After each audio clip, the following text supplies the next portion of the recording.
I am Maggie Cruickshank. I'm Professor of Gynaecology at the University of Aberdeen, and I'm the lead colposcopist in NHS Grampian. So we have a large colposcopy service based in Aberdeen where we see colposcopy referrals across the whole of the northeast of Scotland. I also provide the colposcopy service for the Orkney Islands and the Shetland Islands to the north of Scotland as well. So we see about 1,500 new patients a year and almost 3,000 patients a year at the clinic in Aberdeen. So as colposcopists, we're really looking forward to HPV primary screening because we know that we're going to detect more women with disease and prevent more women from getting cancer. However, we're definitely thinking about how we're going to cope with that. It's a more sensitive test. So in that initial screening round, we're going to see quite a large increase in the number of women coming to colposcopy.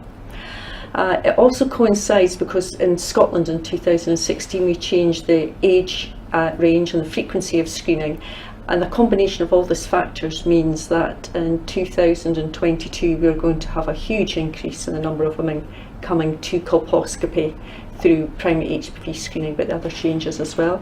So we anticipate we might have something like 3,500 new referrals a year. So we're already thinking about how we maintain capacity and have the right number of clinics to see these women.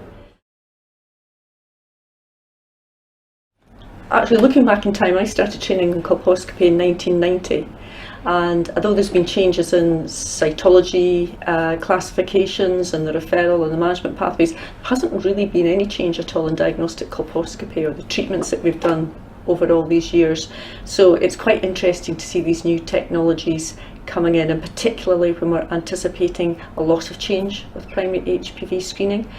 We're expecting to see a lot more women coming in who don't turn out to have disease. So we need to make sure that we can manage those women efficiently.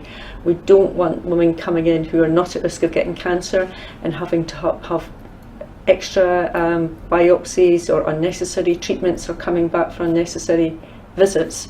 So we're hoping that having this adjunctive technology with ZedScan means we can be more efficient. We can allow women to be reassured that they've got no disease and discharge them back to primary care. And equally for the women who have got disease, that we'll increase the number of women that we detect at the first visit, and we'll be able to offer them treatment.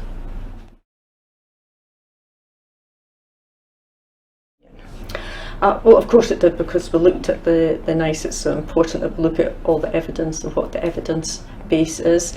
It just happened at the same time we were doing the evaluation of ZedScan in the clinic in Aberdeen, and when we looked at the evaluation from using it over a period of a year, we could see how it would improve our service by increasing our detection of high grade, but also there's reassurance we could give to women who didn't have disease.